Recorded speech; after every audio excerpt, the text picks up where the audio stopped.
Lord Mayor of Perth, Mr Bruce Reynolds. Thank you.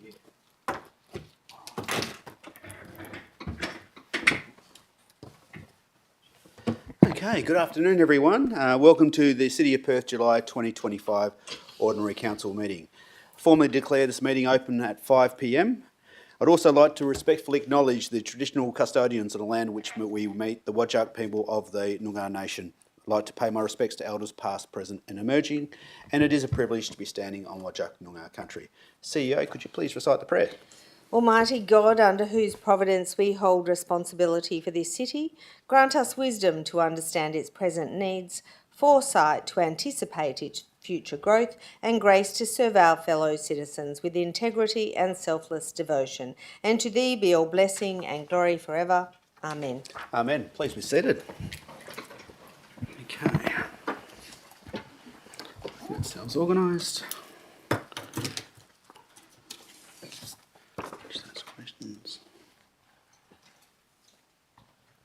Okay, thank you. So please note that in accordance with Local Government Act 1995, this meeting is being live streamed and the recording will be made available on the City's website following the meeting. Today we have in attendance Councillor Clyde Bevan, Councillor Raj Doshi, Councillor Liam Gobbett, Councillor David Gonsalves, Councillor Catherine Leeser, Councillor Steve Wellard and Councillor Dr Victor Coe. In addition, I'd also like to welcome all attending officers, the CEO, members of the public and any media who may be in attendance. Item 3.2 is leave of absence. I did note that Councillor Coe is here. He is on approved leave of absence, so we certainly welcome you here, Councillor Coe. Always good to see you. Applications for leave of absence. We have not received any applications for leave of absence. Do any elected members have an application from the floor? No, that's fine. Thank you. Can all elected members please acknowledge they've had sufficient time to read and consider the agenda items presented this afternoon? Councillor Gonsalves? Good. Alrighty. I'd also like to remind everyone that to ensure appropriate concentration, to please leave your mobile phones on silent. If in the event of an emergency, please leave the chamber to take your call. And in the event of an emergency, if everyone is able to pay attention to the gentleman up to the far right, who is City of Perth staff, who will get us all out safely. Item 4 is announcements by the Lord Mayor. We've had a pretty quiet week in Dodge. There's nothing for the Deputy Lord Mayor to announce. We can leave that one alone this week. Item 5 is disclosure of interests. Are there any disclosures of interest, CEO? No, Deputy Lord Mayor. Thank you. Item 6 is public participation. So 6.1 is responses to public questions previously taken on notice. As there are no questions taken on notice in the Ordinary Council meeting on July 1st, there is no questions there. In regards to public question time, which is item 6.2, before we commence public question time, I'll remind everyone that 15 minutes is allocated for public questions. And this time is available for asking questions only, and it's not for making statements or expressing personal opinions. In addition, no discussion of the questions or answers are to take place. Questions received with more than 24 hours notice will be responded to first.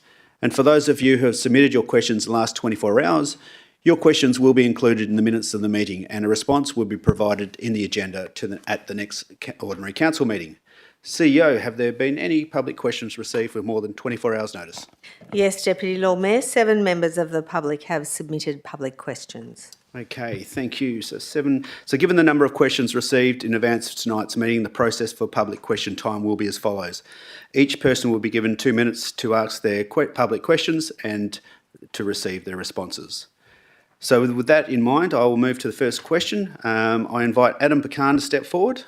Is Adam here? Oh, okay. Vicky, good to see you, Vicky. You've got a question, please fire away. Vicky Ranishevsky on behalf of Adam Pecan. Question 1, use of mayoral vehicle by acting Lord Mayor. Can the City confirm whether the official Lord Mayoral vehicle is currently being used by acting Lord Mayor Bruce Reynolds? If so, on how many occasions has it been utilised by Mr Reynolds to date? Thank you very much for the question. Through to the CEO. Thank you. The Deputy Lord Mayor has utilised the mayoral vehicle on 17 occasions between the 6th of February 2025 and the 23rd of July 2025. All right, thank you. Just a footnote to that. So of those 17 occasions, on some occasions there'll be days where there'll be multiple uses. So Anzac Days, there was 2 uses. There was another day where we had 5 consecutive events, so obviously it was pertinent to use it. So there is a gravitas in regards to the city being represented, and sometimes it is appropriate to arrive in the mayoral car. And the other thing that is interesting for the public to know, that we don't have a paid chauffeur as per se. The car is driven by our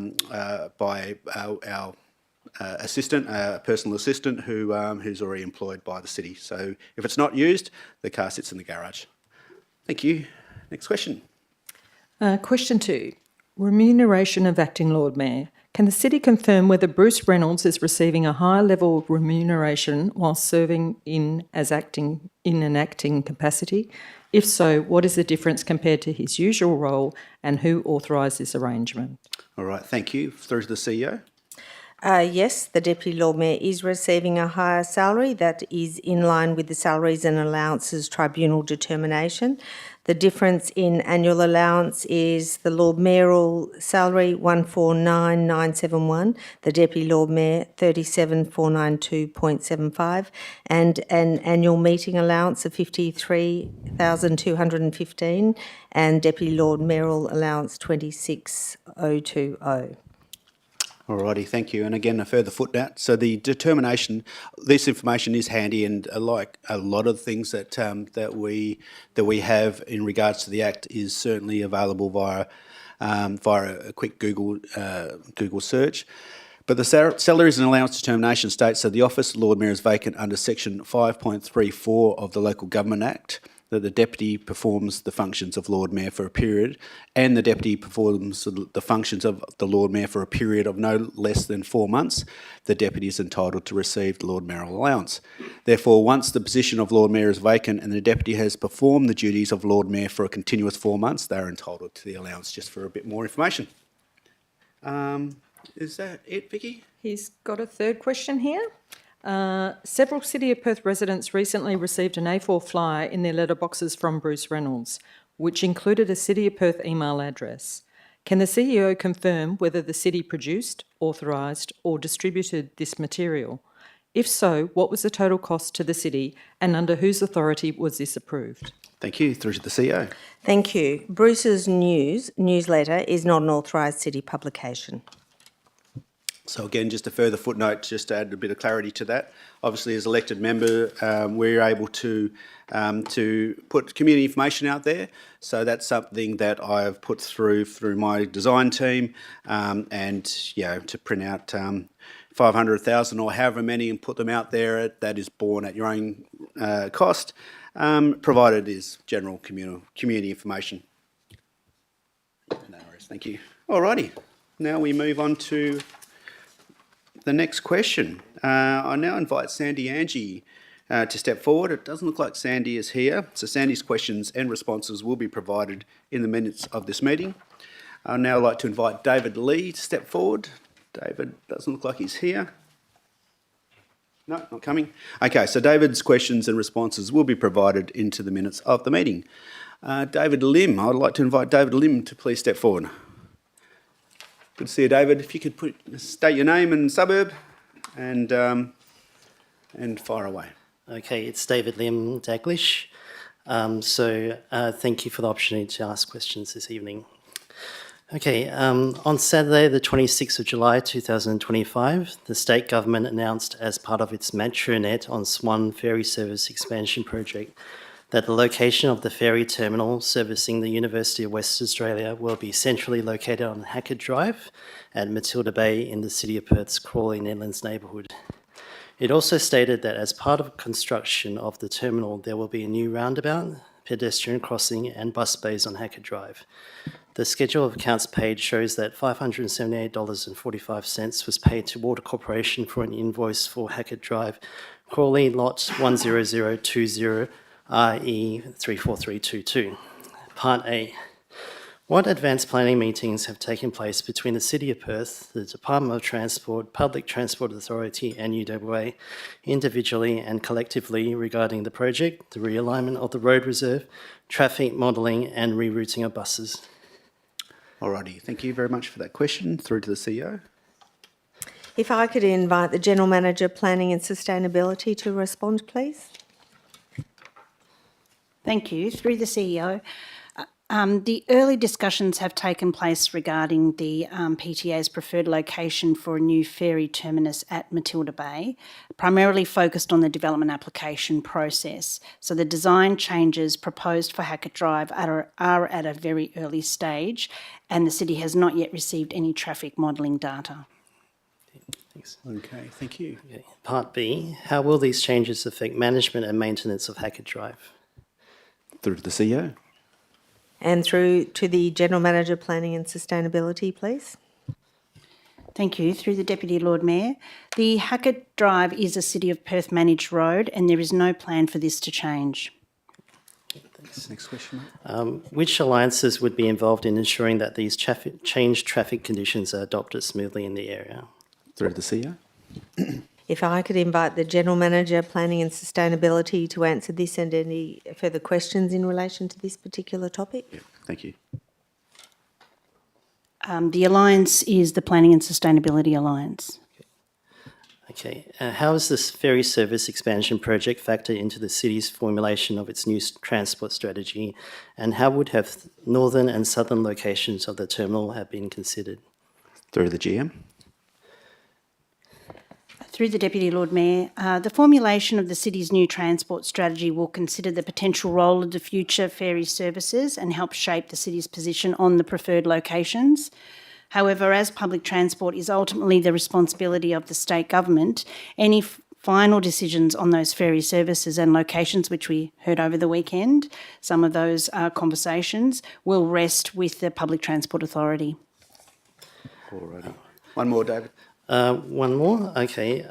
What discussions have been made regarding the A-class reserve and whether a management order would be put in place to build and maintain infrastructure for providing a public transport service to the area? I'll just pop that one through the CEO in case there's a different GM. Same GM, thank you very much, DLM. Thank you. Through the Deputy Lord Mayor, this is a matter for the state government. David, thanks for your questions, and the ones that are still left on the table, as you know, they'll be responded to, and they have been responded to, and you'll receive a copy of those in due course. Good to see you again. Thank you, mate. Okay, next we have Vicky Raniszewski to please step forward. Vicky, if you could please state your name, suburb, and proceed with your questions. Thank you. Vicky Raniszewski, East Perth ratepayer. I wish to formally express my concern as a ratepayer regarding agenda item 19.3, being Councillor Clyde Bevan's motion concerning the international campaign to abolish nuclear weapons. I find it highly inappropriate that such a politically charged and globally focused motion would be considered within the context of a local council meeting. This proposal appears to fall well outside the scope of local government responsibilities. Vicky, and I'll just stop you on the end of that sentence. It's just, if we can go straight to the question, please. Yep. Do governance have the power to dismiss such a politically motivated motion being put forth in future council meeting agendas? Yeah, fair question. Thank you. Through to the CEO. If I could invite the Alliance Manager, Governance and Policy to respond, please. Through you, Lord Mayor. The City of Perth Standing Orders Local Law 2009 provides at clause 412 brackets 4 that a notice of motion can be excluded from the agenda if the CEO and presiding member agree that it is out of order. Clause 412.6 of the Standing Orders provides that a notice of motion is not out of order because the proposal involved is considered to be objectionable. Given this notice of motion does not breach any written law or use offensive or objectionable language, it cannot be ruled out of order. Okay. Thank you. Thank you very much, Vicky. Good to see you. I would now like to invite Jason Bowe up to ask his question. Jason, if you could just state your name and your suburb, please. Good to see you. Jason Bowe, East Perth. Question relates to item 15.3, specifically discussion point 7, that states the review of community safety services and systems have been completed and the outcomes have been provided to the elected members. Can the council provide a summary of the review to the community, given the community's interest in the topic since the Wellington Square saga early in the year? Okay, thank you. Through to the CEO. If I can invite the General Manager, Community Development to respond, please. Yes, thank you. Through you, Deputy Lord Mayor. A summary is available on the city's website at perth.wa.gov.au/Safe City Review.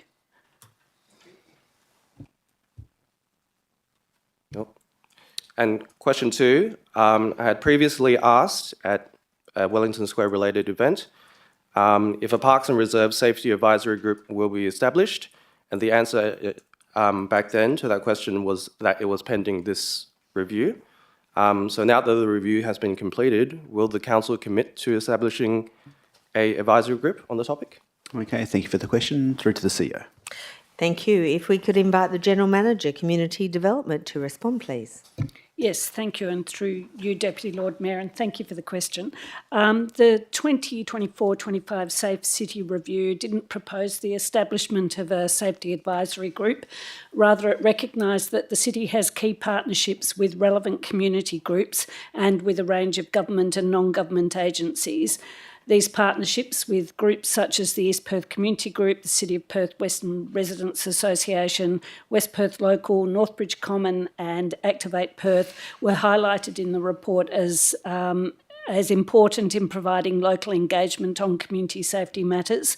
Particularly, these partnerships provide opportunities to improve safety by addressing specific concerns, building community ties, importantly, and supporting residents and businesses. Okay, thank you very much for that answer. Thank you, Jason. Okay, now we move through to Mr. Stuart Chapman. If you'd like to pop up, Stuart, state your name and your suburb and proceed with your questions. I do see that you've got 10 questions, so you know the drill. There's only 9, actually. Okay. I removed one. One ahead already. Okay. So,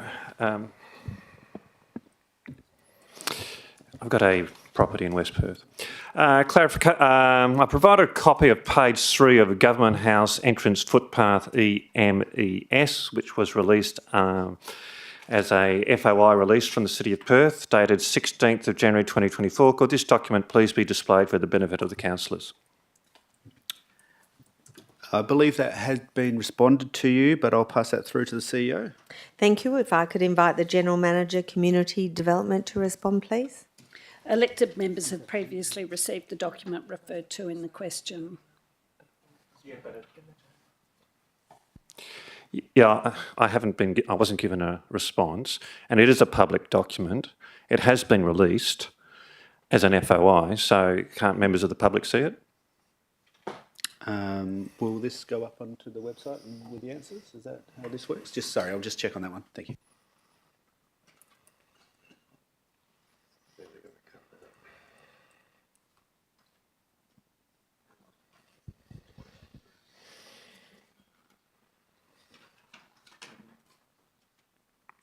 It has been released under the FOI from the City of Perth, and it has been referred to by Jacinta Burton in WA Today, so it is already a public document. Yes, thank you. So the question you just gave me then was whether or not it was available to the public, but in the question that you've got here, which we responded to an email, was could the document please be displayed for the benefit of councillors? The information given back to you was we wouldn't be putting it up on any screens, but if you wanted to provide printed out copies for the councillors, they could receive those. Yeah, but I wasn't given actually a reason why it wasn't going to be displayed. Yeah, that's because that's just effectively how we've always gone with anything that's been presented. We don't put things up on screens. It's not the way we work.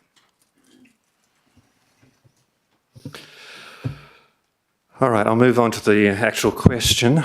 The document states to remove the implied licence of people to stand on the footpath in front of Government House. Now, if Council was considering removing the applied licence to actually stand on the footpath outside Government House, would not this effectively prohibit people from stopping on the footpath, potentially preventing the public from taking photos or admiring Government House? How is this consistent with the administration's previous claim that there has been no investigation into banning people from admiring or photographing Government House? If the investigation proposed banning people from standing, how could anyone pause to take a photo or enjoy the building without being told to move on? Did Council consider what would happen if someone standing on the footpath refused to move? If the proposal had gone ahead, would rangers call the police, as they did when I peacefully protested outside Council House last year? Was the investigation about banning protesters exercising their right to protest and exercising their right to assembly and free speech? And for the record, FOI footage reveals that despite a senior ranger recommending that I be prosecuted for holding a sign and for placing a backpack on the footpath, and another ranger suggested I be followed home like a scene out of James Bond, the police neither arrested me nor charged me, and they did not tail me home. Okay, thank you. There's a few questions in that one question, but I'll pass it through to the CEO. CEO. Thank you, DLM. Can I invite the General Manager, Community Development to respond, please? Thank you, and through you, Deputy Lord Mayor. As previously advised, Mr.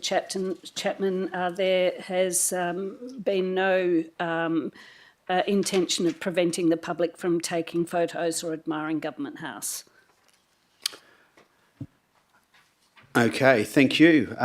So Stuart, we're at 4 minutes 20 now, mate, so we'll get back to you with the rest of that information via the minutes of the meeting, if that's okay.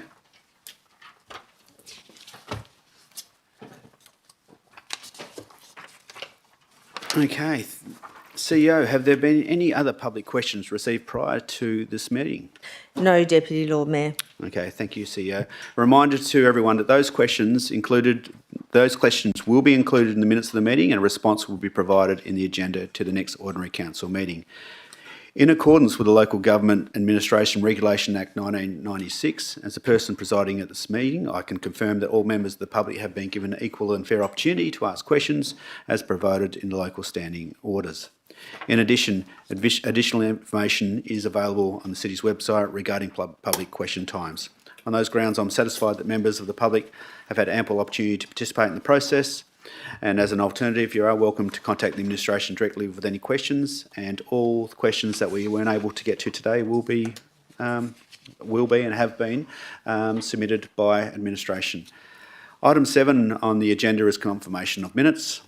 Would anyone like to move the recommendation that Council confirms the minutes of the Ordinary Council meeting held on the 1st of July 2025 and the Special Council meeting held on the 15th of July 2025 as true and correct records? Okay, Councillor Doshi, thank you. Can I have a seconder? Councillor Gobbett. All those in favour? Okay, thank you. That item is carried. Item 8, questions by members which due notice has been given. Question 8, questions by members which due notice have been given. There have been no questions received. Item 9, correspondence, no correspondence received. And item 10, petitions, no petitions have been received. Before we move on to the officer reports, the following items have been identified to be moved en bloc. 15.1 is the monthly financial statements for May 2025. 15.2 is the schedule of accounts paid for May 2025. 15.3 is the corporate business plan for 24/25 through to 27/28 quarterly progress report 4. Item 20.1 is the CEO key performance indicator update for quarter 4 for 24/25, that being the period of 1st of April through to the 30th of June in 2025. Do any elected members wish to extract any of these items I've just listed? No? Okay. I will now move the motion that these items be dealt with en bloc. Can I please have a seconder? Councillor Bevan, thank you. Do any members oppose the motion? No, thank you. This motion being unopposed, I declare it being passed unanimously. The recommendations on those items have now been passed en bloc in accordance with clause 9.2 of the City of Perth Standing Orders Local Law 2009, and the officers and/or the committee recommendations have been adopted by council. Okay, I think. Item 11 is the Planning and Sustainability Alliance reports. There is no reports tabled. Item 12, Community Development Alliance reports. No reports tabled. Moving through to item 13, which is the Infrastructure and Operations Alliance reports. Item 13.1 is the Perth Convention and Exhibition Centre Early Works. Would someone like to move the recommendation? Councillor Doshi. And someone would like to second it? Councillor Gobbett. Okay. Councillor Doshi, would you like to speak to the motion? Yes, thank you, through you, Presiding Member. So I have some questions here for the administration about the closures potentially posing several risks in the precinct and the broader area of the City of Perth. The first one is around traffic and transport disruptions. The closure is likely to cause congestion for vehicles accessing the Exhibition Centre, Mount Bay Road and the Mitchell Freeway, particularly along the surrounding routes as William Street and Mounts Bay Road during peak hours. My question to the administration is, what stakeholder engagement has taken place to help minimise this disruption, particularly with main roads, Transperth and major transport users? Thank you for the question. Through to the CEO. If I could invite the General Manager, Infrastructure and Operations to respond, please. Thank you. Through the Deputy Lord Mayor, Main Roads, PTA and Transperth are fully engaged in the project through the project proponent, but we are not aware to what extent the early works have been communicated by the state beyond these entities. Thank you. My second question is around business impact. So Elizabeth Quay attractions and nearby businesses may experience a decline in foot traffic and delays with deliveries, etc., particularly those that rely heavily on tourism and event patronage. My question to the administration is, what engagement or pre-warning has been provided to these businesses and tenants to help them prepare for that impact? Thank you for the question. Through to the CEO. If I could invite the GM Events and Activations, please, to respond. Thanks, and through you, Deputy Lord Mayor. The businesses have been given the same amount of information as the city has with regards to that, and we're trying to get as much information as we can, but we don't have that information yet, so we will wait and then advise them on what impact that may cause their businesses. Thank you. Any further questions? Thank you. My third question is the impact on current investments. So with major city events like our big New Year's Eve celebrations and other planned activations already locked in, the impact of restricted access could be significant. This has potential to affect attendance, visitor experience and the broader public perception, which may reflect poorly on the city despite the limited control and information that we have of this specific area. My question to the administration is, please can you share your thoughts on the potential impact and what, if any, mitigations or messaging is being considered for this? Thank you for the question. Through to the CEO. Thank you. If I could invite the General Manager, Events and Activations to respond, please. Thank you, and through you, Deputy Lord Mayor. Based on the same information that we have, and we're still waiting on feedback from the state government, we're not able to make that assertion yet in terms of how the events will be affected. It has been recognised through the administration and through the events team that it could have an impact, and we're waiting on additional information to ascertain exactly what that impact will be. Okay, thank you very much. Thank you. My last question is regarding residential community impact. So there is a risk of community backlash and reputational risk for future events if closure is seen as to have occurred without sufficient consultation from the community, especially with residents, businesses and event organisers. This creates a reputational risk for the city if we are perceived as responsible for decisions we don't directly make. It's important to note that many members of the public may not understand the complex ownership and governance structures around these particular areas. particularly the certain parcels of land such as Elizabeth Quay and the Perth Convention Centre are not owned or controlled by the City of Perth. My question is, how will the City or the State clearly communicate to stakeholders to avoid confusion and manage those expectations? Thank you for the question. Through to the CEO. If I could invite the General Manager, Infrastructure and Operations to respond, please. Thank you. Through you, Deputy Lord Mayor. In a project of this scale, the City would expect that extensive consultation would occur with community and businesses in the area. So this is a matter for the State Government to facilitate. Thank you. I have no further questions. Thank you. Councillor Gobbett, seconder, would you like to speak? Just a couple of questions as well, and appreciate this was a late item to council. With respect to recommendation 3D and I, so is that a hard and fast prior to providing support, or does the state have an ability to override the city's requirement when it comes to consultation with the city?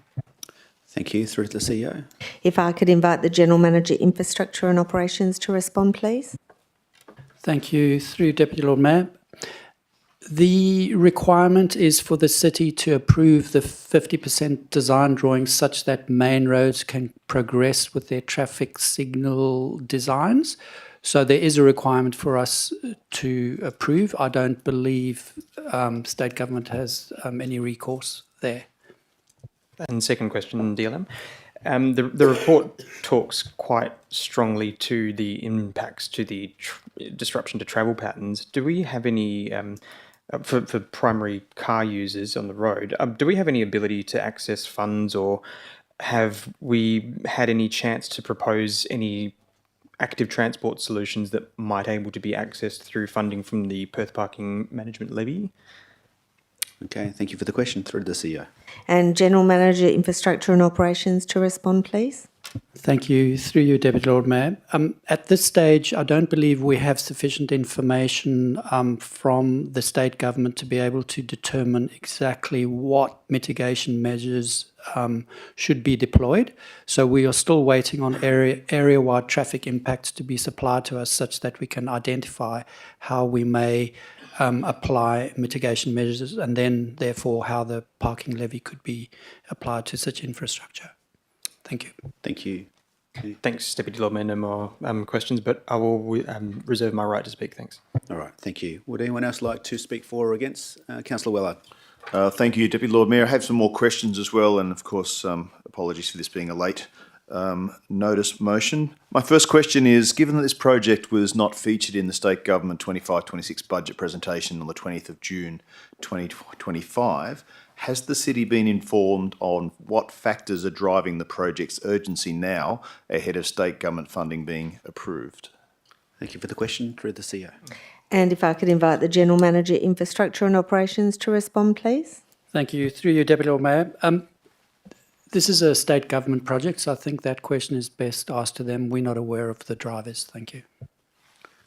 Any further questions? Yes, I do have some more questions. Thank you, DLM. My next one is, the proposed construction site seems to cover not only the 2 lanes of Berdia Drive, but also 2 freeway on and off ramps, 2 bus roads, and 2 railway lines that are open to the site. Are all those additional transport routes to be closed, 8 in total, for the duration of the early works? Thank you for the question. Through to the CEO. If I could invite the General Manager, Infrastructure and Operations, please. Thank you. Through you, Deputy Lord Mayor. Berdia Drive will be closed to traffic access, so to the freeway and Mounts Bay Road. That impacts 21,000 vehicles per day. We'll need to find other routes. With regard to implications for trains and buses, we are aware that there's conversations going on with the respective public transport entities, but again, that's a question for the state government to answer. Thank you. Thank you very much for that. Yes, another question. What will be done, given that the majority of this traffic is to be directed through Spring Street up to Mount Street, what will be done to improve the intersection of Spring and Mount Street to allow for this increased traffic flow, but more importantly, safety of pedestrians at the pedestrian crossing at Spring Street? Thank you. Through to the CEO. If I could invite the General Manager, Infrastructure and Operations, please, to respond. Thank you. Through you, Deputy Lord Mayor. So there will be additional turning lanes at this intersection to facilitate that additional traffic that will be rerouted, as well as revised signal timings to facilitate that additional traffic loading.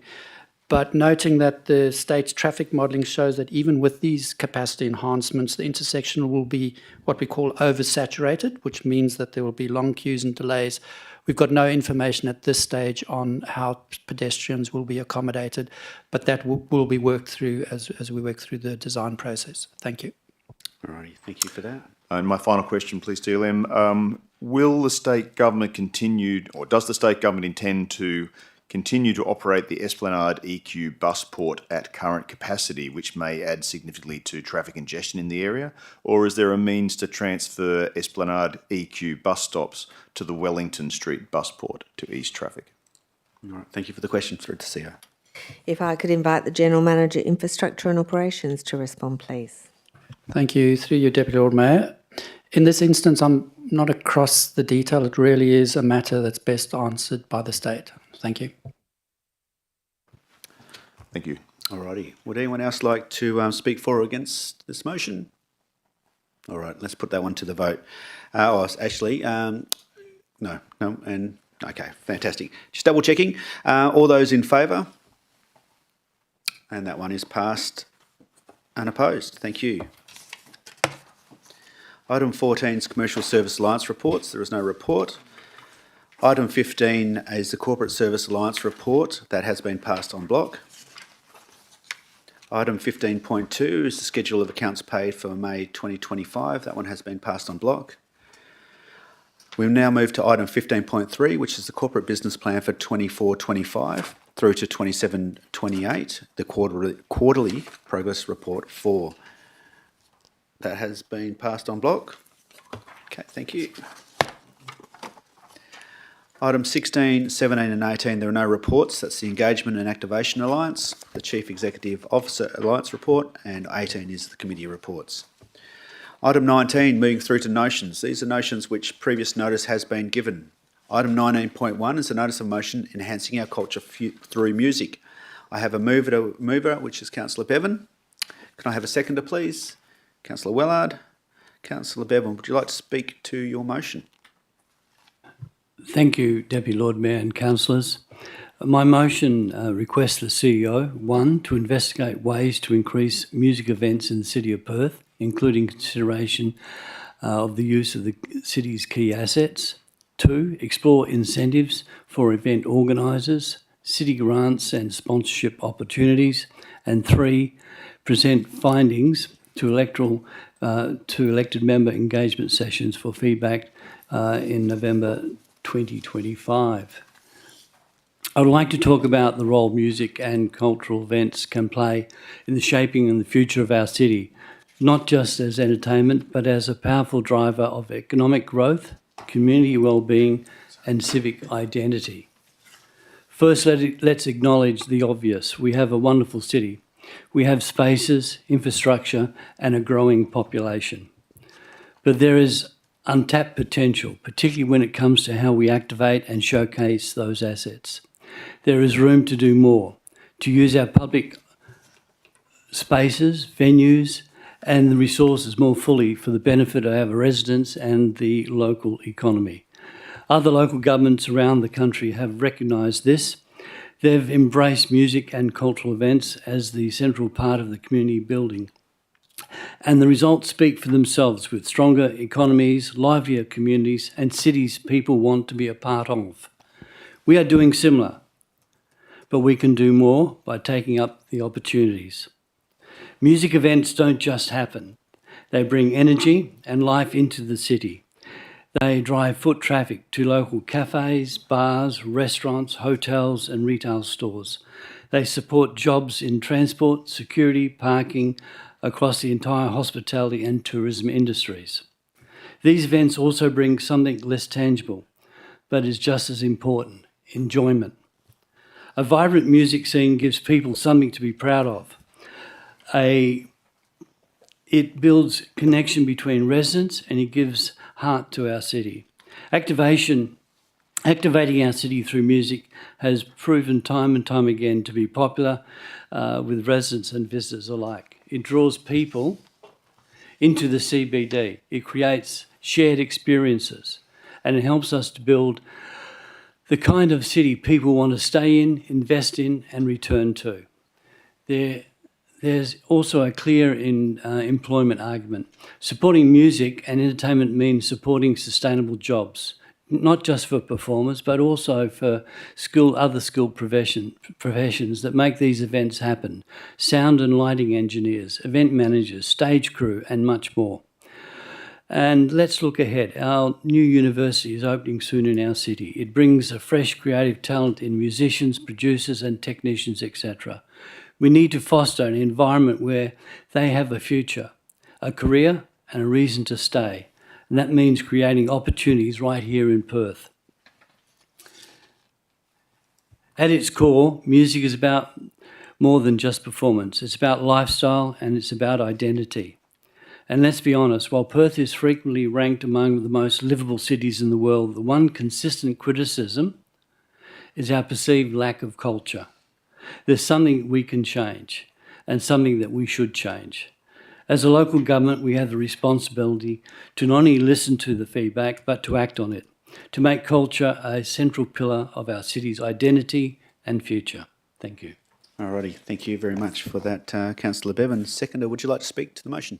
Yes, thank you, Deputy Lord Mayor. Pardon me. Perth has for a long time played a significant role in shaping Australian music, something that we should all be very proud of.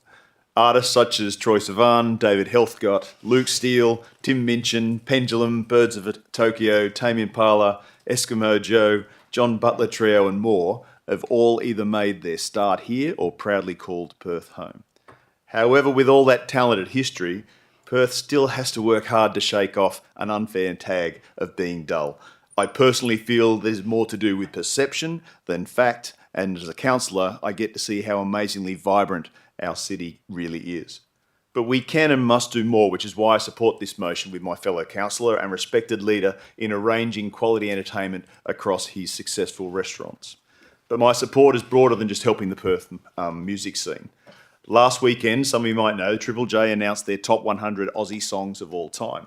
The list is a great read, but one small fact was a bit disturbing for me to see. The list of 100 songs was mostly spread across the decades from the 1980s to the 2010s, between 21 and 26 all-time great songs per decade. But then we came to the first half of the 2020s, 5.5 years. How many all great time songs do you think we had listed for that decade so far? A measly 2, okay? Even if we maintain that run rate for the back end of the decade, it's only 4 songs or 20% of what's been constantly produced over the prior 4 decades.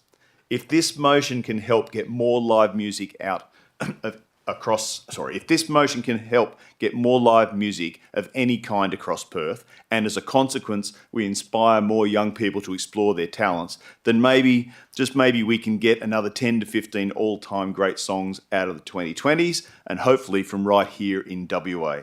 For that alone, I support this great motion. Thank you. Alrighty, well put.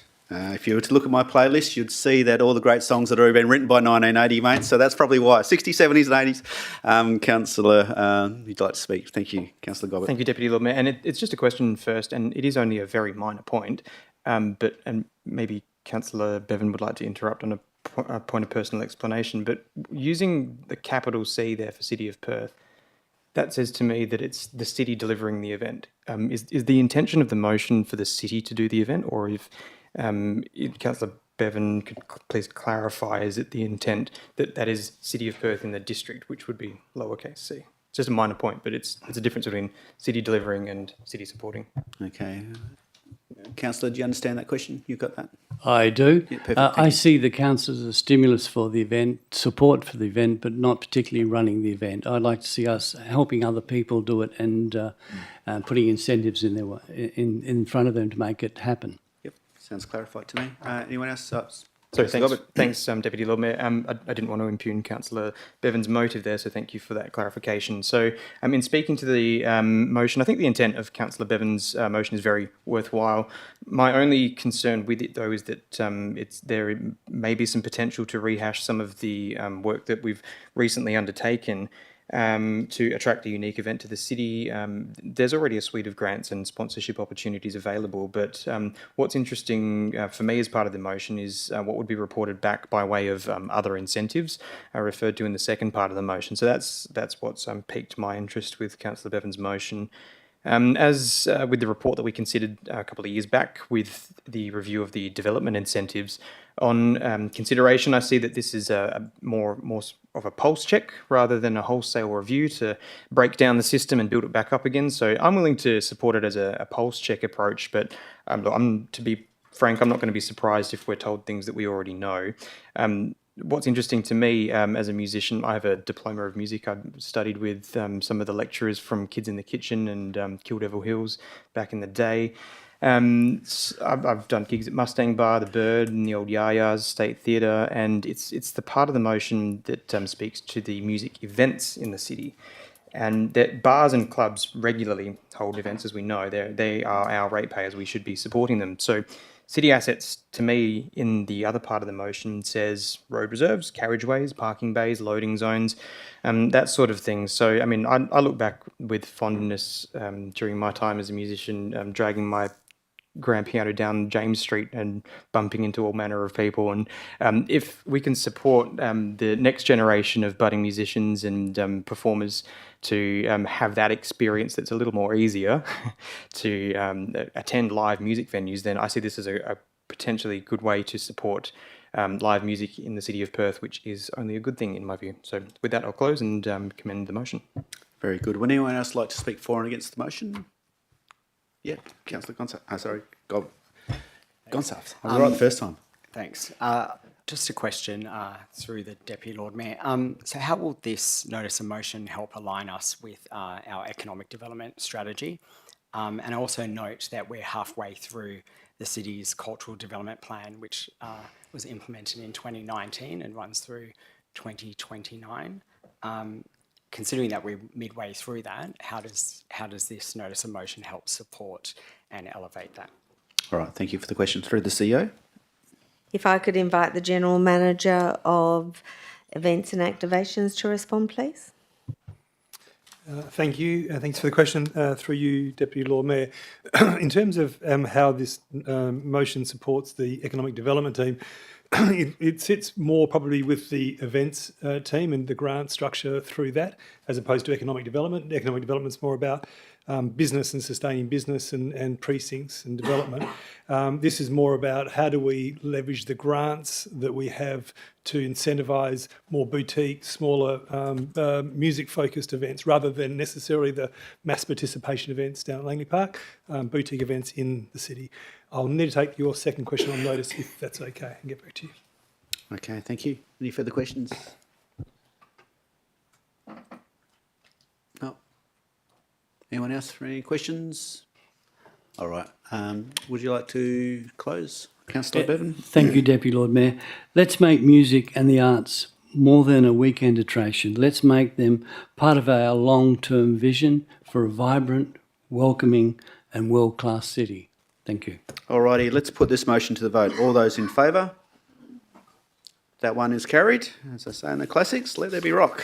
Through to 19.2. And this isn't a place for stories, but talking about the grand piano, we were in Canberra recently and we had an interview on the ABC and there was a grand piano there and Liam got up in front of everyone and played for about 3 or 4 minutes and he was amazing. So he certainly is talking from lived experience. 19.2 is a notice of motion, active, healthy and happy in the city of Perth. I have a mover already, which is Clyde Bevan, and I could have a seconder, please. Anyone like to second that? Yep, thank you, Councillor Gonsalves. Councillor Bevan, would you like to speak to the motion? The motion is that the Council requests the CEO provide dedicated information on the City of Perth's website by the end of September 2025, promoting community programs operating within the City of Perth that significantly involve community physical activation and promote an active, happy and healthy lifestyle. Today, ladies and gentlemen, I highlight a simple but powerful goal, encouraging our residents to live active, healthy, happy and connective lives. We all know that staying active is vital for both physical and mental health well-being.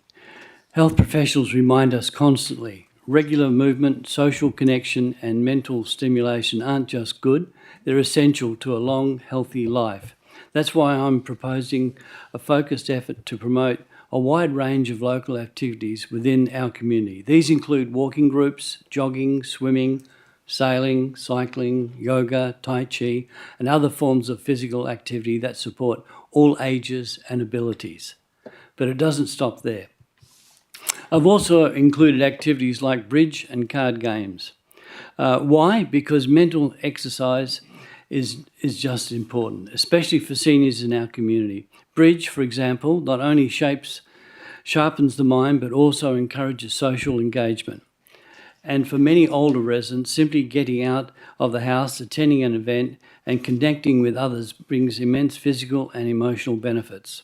These clubs and activity groups offer more than fitness. They build friendships, provide support network, and bring a real joy to people's lives.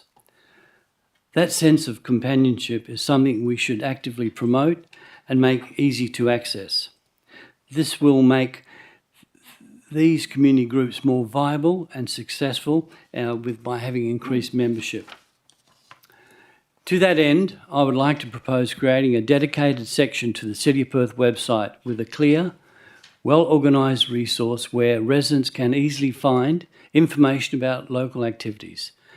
Think of it as a one-stop shop for getting involved in community life. This should be visible, accessible and easy to navigate. Where someone is looking to join a walking group, learn Tai Chi or find a bridge club, this resource will help them make that first step.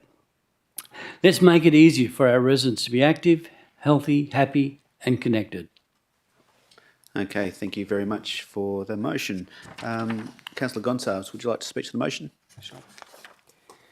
So this motion is about wellness in every sense of the word. It's about making movement part of everyday city life in our parks, our riverfronts, and in our rhythm of our communities. When people are active, they're not just healthier, they're happier. They're more connected and more engaged. This is an invitation for us to reimagine our public spaces and our community as places where everyone, regardless of age, ability, can move freely and feel good. So I commend this notice of motion for us, and I have some further questions. Okay, fire away with your questions. What existing programs, fitness or health activation programs does the city run or support, and do we have any measures or feedback around the history there? Yep, thank you. Through to the CEO. If we could take that on notice, please. I think our program of offerings is extremely expansive and it really is across the entire city. So to ensure a full response, we will take that on notice. Thank you. Thank you. The next question was, as part of this notice of motion, will the city consider partnership opportunities with fitness businesses, gyms, schools and universities, especially considering the new city campus for the ECU will bring thousands of students into the city who hopefully will be engaged in these healthy lifestyle programs. All right, thank you for the question. Through to the CEO. Thank you. If I just remind us, the motion actually seeks that the CEO provide dedicated information on the City of Perth's website by the end of September. So I think it's a given that we already do exactly what's been proposed. We partner extensively, we contribute and we support. So the notice of motion is actually about collation of all of that information in a single source of truth. Okay, thank you. That's it. Any other questions from the floor? No? Councillor Bevan, would you like to close? Thank you, Deputy Lord Mayor. Let's support health, happiness and a sense of belonging in our city. Thank you. Okay, let's put that motion to the vote. All those in favour? Okay, that one is passed. Thank you. 2 from 2, shaky ground. We move to 19.3, which is the international campaign to abolish nuclear weapons cities appeal. Can I have a mover? Councillor Bevan, that's you. Thank you. And can I have a seconder, please? Okay, Councillor Wellard, thank you. Okay, Councillor Bevan. Okay, the motion. Beg your pardon. Thank you, Deputy Lord Mayor. The motion is that Council acknowledges the 80th anniversaries of the US atomic bombings of the city of Hiroshima and Nagasaki on the 6th of August and the 9th of August 1945. We honour the 210,000 plus victims of these attacks and the Hibakusha and the Hibakusai who continue to live with the legacy of nuclear weapons. B, notes that our city is deeply concerned about the grave threat that nuclear weapons pose to communities throughout the world. We firmly believe that our residents have the right to live in a world free of threat. C, notes that any use of nuclear weapons, whether deliberate or accidental, would have catastrophic, far-reaching and long-lasting consequences for people and the environment. And D, endorses the international campaign to abolish nuclear weapons cities appeal, a global call from cities and towns to support the United Nations Treaty for the prohibition of nuclear weapons and calls on our national government to sign and ratify it without delay. Councillors, I went to, on the 10th of May, on a Saturday at 12 o'clock, I went to an invitation that went out to councillors. It's called Never Again, Hiroshima and Nagasaki Atomic Bomb Exhibition. And this was the program that we received. I went along with my wife Leslie, and Councillor Rajdoshi was there as well. It is the stimulus for this motion. I was really saddened with what I saw, the photographs around the walls of what happened at Hiroshima and Nagasaki and other events with regard to the trialling of nuclear weapons, and that has driven me to provide this motion here tonight. Nuclear weapons are the most destructive, inhumane weapons ever created. They're designed not to target armies, but entire cities and civilian population. One nuclear weapon can wipe out a city in seconds, killing most of its people and leaving environmental devastation for generations. Multiple nuclear detonations can end life as we know it. The anti-nuclear movement has existed for decades, driven by the simple belief that these weapons are instruments of mass murder. Even some of the scientists who helped create nuclear weapons, like Albert Einstein and Robert Oppenheimer, later spoke out against them, recognising their catastrophic consequences. And in fact, Robert Oppenheimer said that they are extreme danger to mankind. Today, that movement is led by an organisation like International Campaign to Abolish Nuclear Weapons, or ICAN. Founded in Australia in 2007, ICAN played a key role in bringing about the 2017 United Nations Treaty on the Prohibition of Nuclear Weapons, which was the first global agreement to completely ban nuclear weapons, just like we've banned chemical and biological weapons. ICAN was awarded the Nobel Prize for its work, and nearly half of the world's nations have already signed this treaty. But despite strong public support, Australia has not signed yet, even though both major parties have committed to doing so in principle. Australia has a proud history of supporting treaties that ban indiscriminate, inhumane weapons. We've stood against landmines, cluster bombs and chemical weapons. It's time we do the same for nuclear weapons, the most dangerous of all. The reality is that 9 world leaders control 12,000 nuclear weapons, enough to destroy our planet many times over. The only thing preventing is luck, and luck is not a security strategy.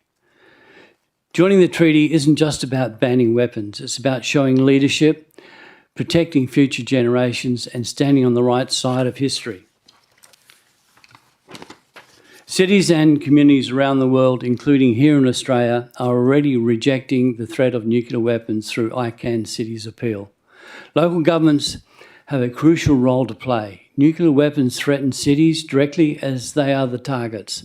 Local councils represent the communities who will suffer the most, and they must use their voice to call for change. By signing up to ICANN Cities Appeal, councils send a powerful message to our national leaders that we reject these weapons of annihilation. Dozens of Australian councils have already taken the stand, including the City of Sydney, Melbourne, Hobart, Fremantle and the ACT government. These councils recognise that nuclear disarmament is not just a global issue, it is a local one. It's about protecting our cities, our people and our future. When cities speak up, they show a human cost. They demand action and they help push Australia towards joining a global movement of peace and disarmament. This year marks the 80 years since the bombing of Hiroshima and Nagasaki, a sobering reminder of the horror nuclear weapons cause and our responsibility to make sure it never happens again. The Treaty on the Prohibition of Nuclear Weapons is our best chance to break the dangerous status quo and build a safer future. Australia must stop sitting on the sidelines. It's time to step up, sign the treaty, and for local governments across the country to stand with their communities in saying no more nuclear weapons. With all due respect, some may argue this is not a local issue. Nuclear weapons are designed to wipe out entire cities off the map, to kill families, destroy homes, and leave generations suffering, as proven in Nagasaki and Hiroshima. If this is not a local issue, what is? Councils exist to protect their communities. Staying silent while the threat of nuclear annihilation hangs over our cities is not leadership.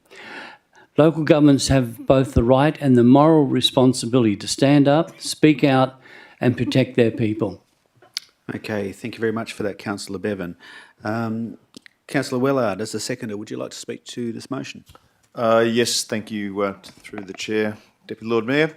While I share the sentiment that this is not core business for local government and as such we should follow the lead of our elected federal government, I do recognise that we're living in increasingly unstable times, and being a capital city council comes a responsibility to look beyond our boundaries.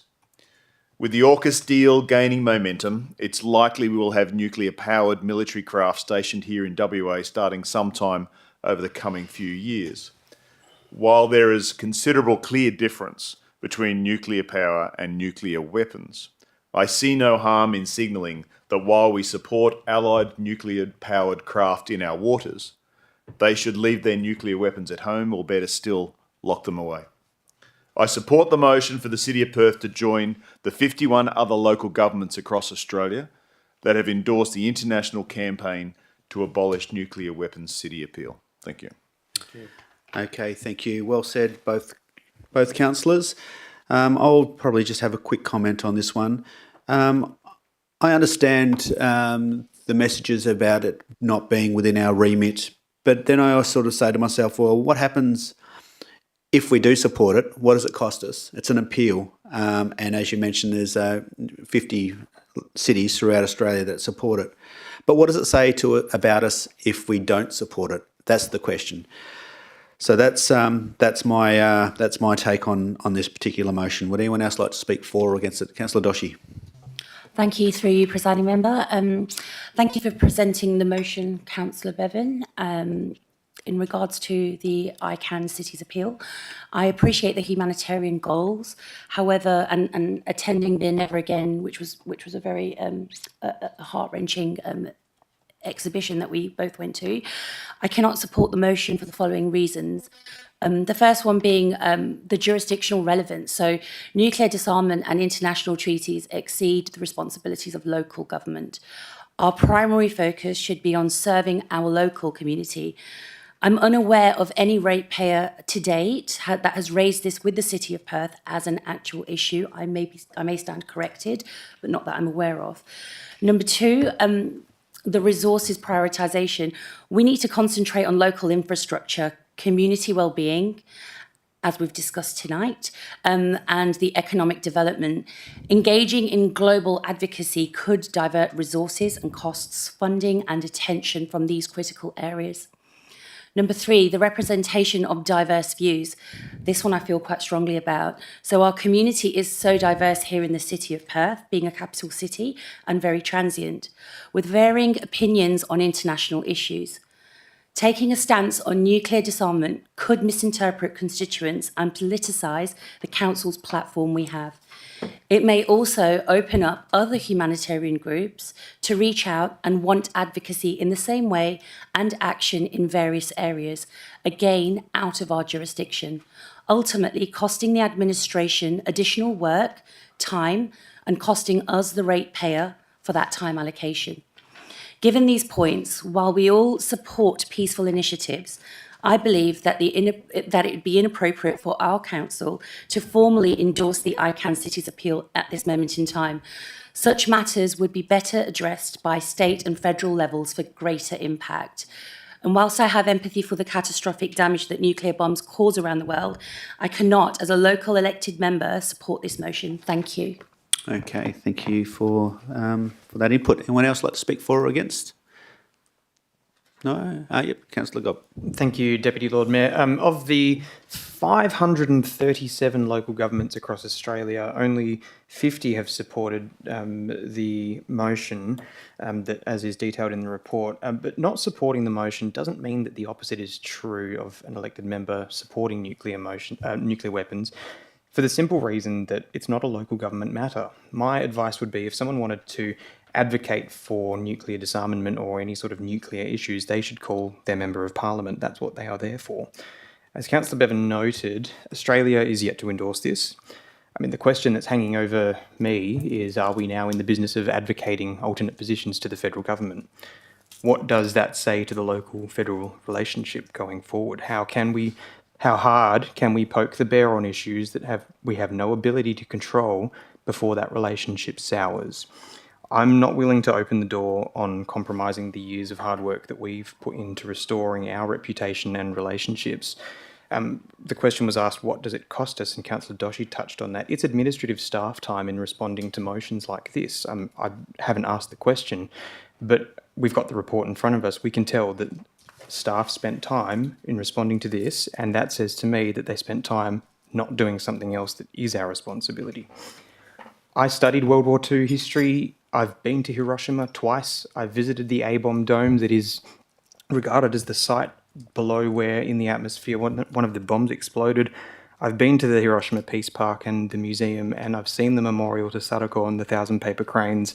It is, as both councillors before me have said, it is a very moving experience and very confronting, but I can't look past the fact of what my responsibility in this chamber is, and that is to ensure the good governance of this city, and I cannot support the motion for the reasons that I have mentioned. So I admire the honourable intent of the motion, but I will not be supporting it on this occasion. Okay, thank you very much for that. I just do note that we've spent 4 hours on it, just in case you were looking for that. So 4 hours at this stage on officers' response time. Okay, anyone else like to comment? Would you like to... Sorry? Yes, sorry, I didn't see you, Dr. David Code. Lord Mayor. I'll just clarify that there was a pre-election promise by the Labor Party to actually sign this.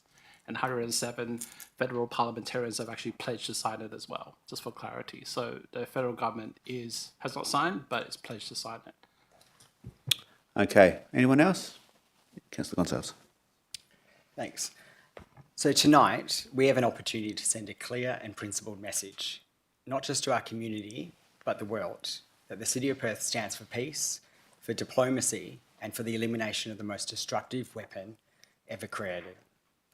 The ICANN Cities Appeal is not just a symbolic gesture, it's a growing global movement. More than 400 cities around the world, including capitals like DC, Berlin, Paris, Oslo, and Edinburgh, have already signed on. They have done so in the recognition of a simple but profound truth, that cities are not only cultural and economic centres, but they are also places where people live, grow, and dream. And it is those very lives that would be most at risk in the event of any nuclear conflict or instability. Here in Australia, momentum is building. As was mentioned, almost 50 local governments across the country have endorsed the ICANN Cities Appeal, including the City of Sydney, Wollongong, Yarra, my birthplace of Fremantle, and even the remote and regional councils such as West Arnhem in the Northern Territory. Why should Perth, as a capital city, as a global city, remain silent while others lead? By endorsing this appeal, we are not stepping outside our remit. We are stepping towards our responsibility. We are one of the few major cities in the Indian Ocean basin, and by taking the lead, we are acknowledging that global peace is also a local concern, because the impact of war, conflict, and nuclear escalation does not respect borders. And while it's true that decisions on nuclear disarmament are made at the federal level, the local cities movement is all about building public will from the ground up. It says our communities expect better, that building change and advocacy really does start from the ground up and is what we're all about. So supporting the ICANN Cities Appeal is an act of hope.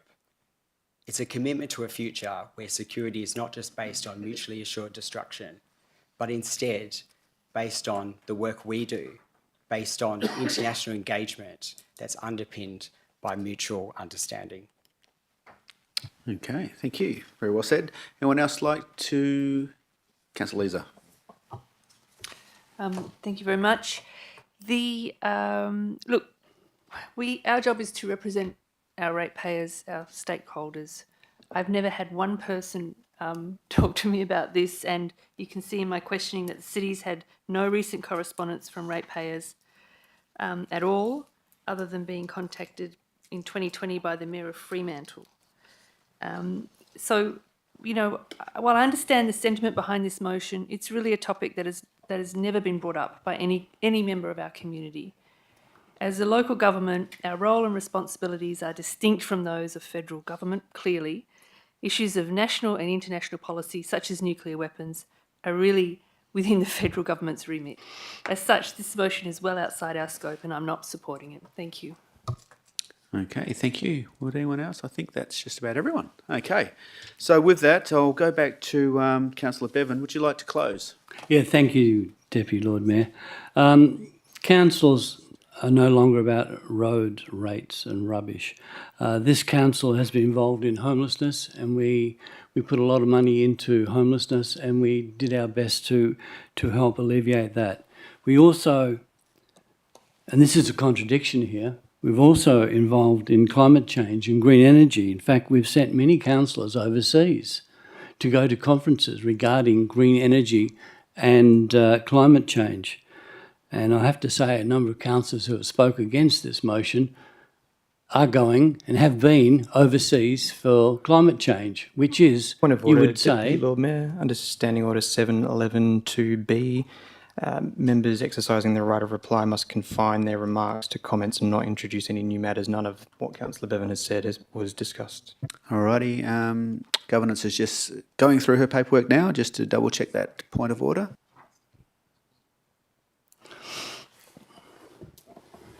That is correct, Councillor Bevan, if you just keep it to the information already provided. All right, but people are saying that we should stick to what we're involved in with local government. I'm saying that we are already outside of those parameters. Can I just say in closing, if protecting our cities and our people from weapons designed to destroy them isn't a local responsibility, then what is? On my fridge, ladies and gentlemen, I have this, and it reads, "One person can make a difference and everyone should try." That's John F. Kennedy. And Councillor Coe mentioned that the re-election promise from the federal government. Yeah, I see this as a hurry up to them. Local governments are the voice of their communities. And when they stand together, they send a message that cannot be ignored. Our cities can be targets. We should be leading the call for their protection. Okay, thank you very much. So with that, what we'll do is we'll put that motion to a vote. All those in favour? Councillor Wellard, Councillor Bevan, Councillor Coe, Councillor Gonsalves and myself. Those against? Councillor Gobbett, Councillor Doshi and Councillor Leeser. That motion has been passed. Thank you very much for that interesting debate. Item 20 is for matters which the meeting may be closed. Moving to item 20, we will now be moving behind closed doors to consider confidential items in 20.1 and 20.2 in accordance with section 5.23 bracket 2 bracket A and 5.23 bracket 2 bracket C of the Local Government Act 1995. The live stream will now be paused and I will move a motion to close the meeting to the public. Can I get someone to move that motion? Oh, I moved it. Someone to second. Councillor Coe, thank you very much. To everyone who's attended this afternoon, thank you very much for your attendance. Thank you for your questions and thank you for the interest in our amazing city of Perth. Now we will be going behind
So there being no further, are we back up live? Yes, we are.